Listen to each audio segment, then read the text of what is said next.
یقین محکم، عمل پہم، محبت فاتح عالم، جہاد زندگانی میں یہ ہیں مردوں کی شمشیریں۔ السلام علیکم معزز ناظرین، میں ہوں ڈاکٹر محمد عارف صدیقی اور آپ دیکھ رہے ہیں ریئل فیس میڈیا۔ آج رسمی باتوں کو بالائے طاق رکھتے ہوئے میں سیدھا موضوع پر آنا چاہوں گا۔ اقبال کے کلام، اس کی بصیرت اور اس کے اثرات کا جائزہ لینا ماہرین اقبال کے ذمے ہے اور وہ اس سے بخوبی عہدہ برا ہو رہے ہیں۔ میں آج جو بات کروں گا وہ ہے یقین محکم، عمل پہم، محبت فاتح عالم کی۔ حاضرین، ایک بات یاد رکھیے گا، اقبال کے ہاں پیسیو محبت کا کوئی تصور نہیں، نہ ہی اقبال اس محبت کی بات کرتا ہے جو ہمارے ہاں عام فہم ہے۔ اقبال کے ہاں یہ محبت ایکٹیو محبت ہے اور عشق رسول میں ڈوبی ہوئی محبت ہے، فنا فی اللہ اور فنا فی الرسول کی محبت ہے۔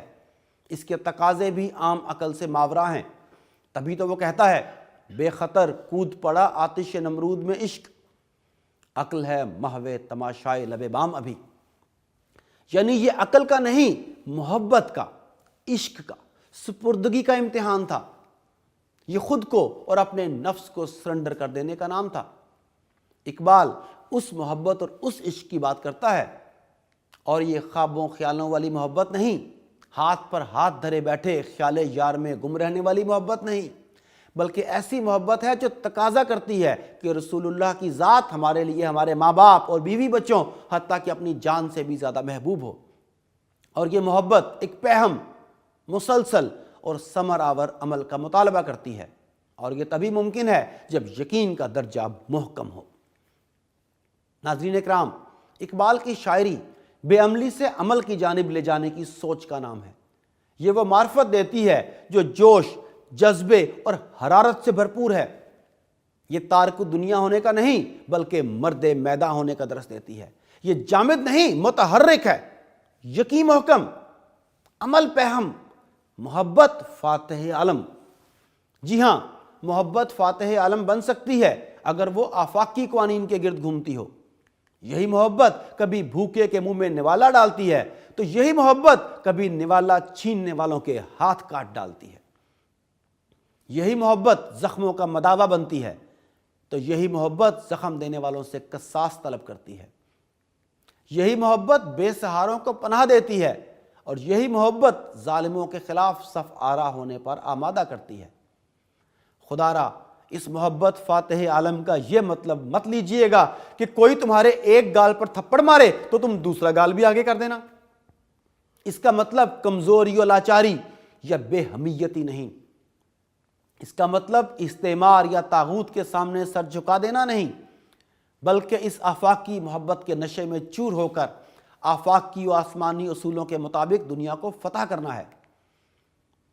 دوستو، الفاظ کے ہیر پھیر میں مت الجھیں، بات کو سمجھیں۔ بارگاہ رسالت میں ایک آدمی پیش ہوتا ہے اور کہتا ہے کہ ہم سنتے آئے ہیں کہ اپنے بھائی کی مدد کرو، خواہ وہ ظالم ہو یا مظلوم۔ آپ بتائیے، آپ اس بارے میں کیا کہتے ہیں؟ رسول فرماتے ہیں بالکل درست، اپنے بھائی کی مدد کرو، خواہ وہ ظالم ہو یا مظلوم۔ سائل نے سوالیہ نظروں سے دیکھا تو وضاحت کی کہ اگر تمہارا بھائی مظلوم ہے تو اس کے ساتھ شانہ بشانہ کھڑے ہونا اس کی مدد ہے، اور اگر وہ ظالم ہے تو اس کا ہاتھ روک دینا اس کی مدد ہے تاکہ وہ مزید ظلم کر کے اپنی عاقبت خراب نہ کرے۔ جی ہاں میرے معزز ناظرین، اسی طرح، بالکل اسی طرح اس لفظ محبت کو بھی درست تناظر میں دیکھنا ہوگا۔ ہمیں کل عالم سے محبت ہے اور ہم انہیں جہنم میں جلتا نہیں دیکھنا چاہتے، لہٰذا ہمیں انہیں ظلم و ستم اور شیطانی کاموں سے روکنا ہوگا۔